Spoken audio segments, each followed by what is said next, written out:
The day gravity let go.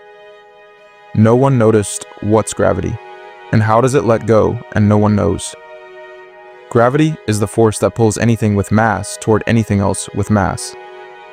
At your scale, it's simple. It's why you don't float. It's why objects fall. It's why down exists. And you'd imagine that a concept this integral would cause a big sound if it ever did stop working.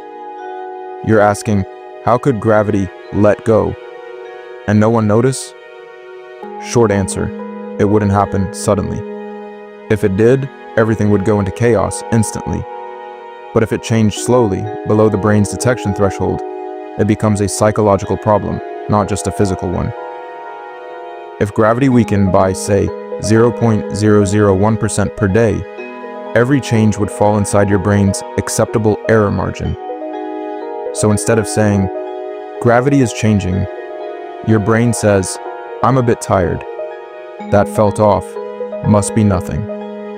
This is called gradual adaptation. It's the same reason you don't notice. A room getting slightly darker over time. A smell fading away. Your own growth or aging in real time. The system adjusts faster than your awareness, but because the change is continuous, not discrete, there's no event to point to. No clear before and after. Just drift, one moment after another. Moments so ordinary that no one thought to question it. Because nothing fell. And that was the first problem. Imagine this. You wake up. Same room, same ceiling, same phone beside you. You reach out to grab it, and for a split second, it hesitates. Not enough to float away. Not enough to alarm you. Just enough to feel wrong. But you ignore it. Because your brain is trained to ignore small inconsistencies. That's how reality protects itself. Gravity didn't disappear. It loosened. Slightly, quietly, almost politely. And that made it invisible. At first, it was subtle. A cup placed on a table didn't land with the same confidence. Footsteps felt lighter.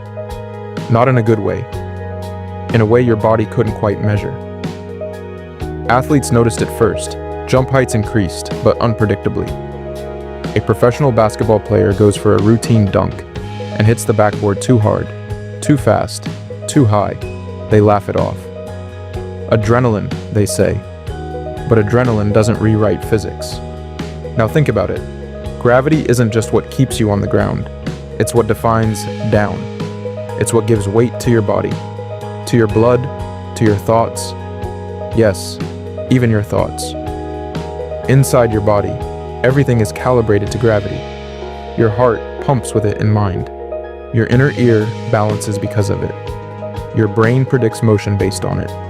Remove even a fraction, and suddenly, nothing behaves the way it should. People started feeling it, not as panic, but as unease, a low-level disorientation. Like walking through a dream that almost makes sense, but not quite. Objects began to betray expectations. A dropped pen didn't fall straight. It drifted, barely noticeable, but enough to make you pause, and then doubt yourself. Did I just see that? Or am I just tired? Because the human brain, when faced with something impossible, doesn't immediately accept it. It edits reality instead. Planes adjusted first. Autopilot systems began making micro-corrections. Flight paths became slightly unstable. Nothing dangerous, just inefficient. Fuel consumption increased. Pilots reported air behaving strangely. But air doesn't misbehave. Physics does. Now here's where it gets unsettling. The oceans noticed before we did. Water, unlike humans, doesn't rationalize. It responds directly, brutally. Tides began to shift irregularly, not dramatically, but enough to make coastlines experience strange patterns. Waves that seemed out of rhythm, as if the Earth itself had forgotten its own heartbeat.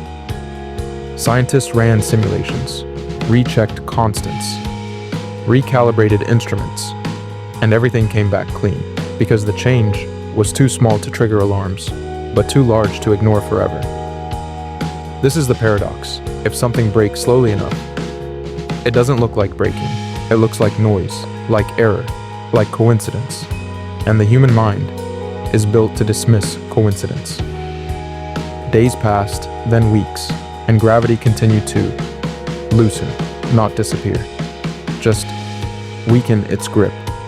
Now imagine walking, each step slightly exaggerated, each movement requiring recalibration. Your muscles begin to overcompensate, your coordination slips. Not enough to fall, but enough to feel like you might. Sleep becomes strange. Your body no longer presses into the bed the same way. You feel lighter, but not freer, because freedom implies control. This feels like losing something you didn't know you depended on.